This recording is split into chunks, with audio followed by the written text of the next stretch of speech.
میرے پیارے بھائیوں، دوستوں، بزرگوں، نوجوان ساتھیوں، خواتین اسلام، السلام علیکم رحمۃ اللہ وبرکاتہ۔ آج کے اس ویڈیو میں جانیں گے کہ فرض کی کتنی رکعتوں میں سورت ملانا ہوتا ہے اور کتنی رکعت میں سورت نہیں ملانا ہے۔ بہت سے ہمارے بھائی اور بہنیں اس مسئلے سے انجان ہوتے ہیں، مسئلہ معلوم نہیں ہوتا ہے، تو اس مسئلے کو جانتے ہیں آج، ٹھیک ہے۔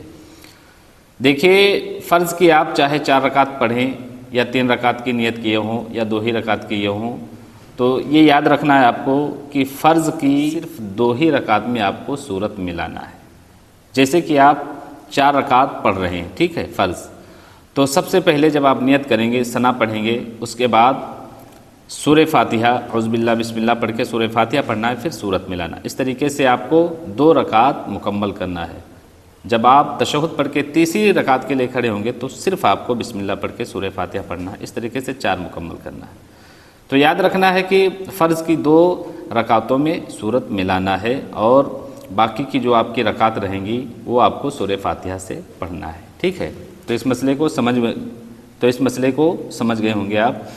اور اگر کوئی امام کے ساتھ میں پڑھ رہا ہے فرض کی نماز، کوئی بھی نماز آپ لیجئے، فجر یا ظہر کی یا عصر کی یا مغرب یا عشاء، یعنی 5 نمازوں میں سے کوئی بھی امام کے پیچھے اگر پڑھ رہا ہے فرض، تو اب اس کو امام کے پیچھے سورہ فاتحہ یا سورت ملانا ہے کہ نہیں ہے، کیا کیا پڑھنا ہے کہ نہیں پڑھنا ہے، یہ بھی میں ویڈیو بنایا ہوں، آپ دیکھ سکتے ہیں میرے چینل پہ، بتا دیتا ہوں میں۔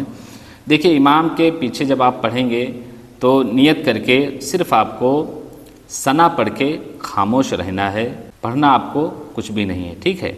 جب آپ دوسری رکعت کے لیے بیٹھتے ہیں تو امام صاحب بھی تشہد پڑھتے ہیں، آپ کو بھی تشہد پڑھنا یعنی التحیات، اور پھر آپ کو کھڑا ہونا ہے، باقی کی جو رکعتیں ہوتی ہیں وہ مکمل کرنا ہوتا ہے۔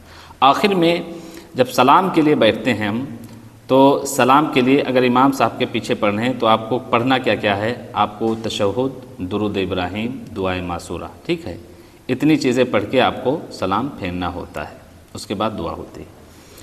تو امام کے پیچھے اگر آپ پڑھ رہے ہیں تو آپ کو کوئی بھی سورہ فاتحہ، کوئی بھی سورت، یعنی کچھ بھی آپ کو پڑھنا نہیں ہوتا ہے، صرف ثنا اور تشہد، اور آخر میں جب آپ کو سلام پھیرنا ہوتا ہے تو درود ابراہیم، دعائے معصورہ۔ تو امید کرتا ہوں کہ جو مسئلہ میں نے بتایا ہے اس مسئلے کو آپ سمجھ گئے ہوں گے۔ اگر پسند آیا ہو ویڈیو تو آگے تک شیئر ضرور کرنا، چینل کو سبسکرائب بھی کر لینا۔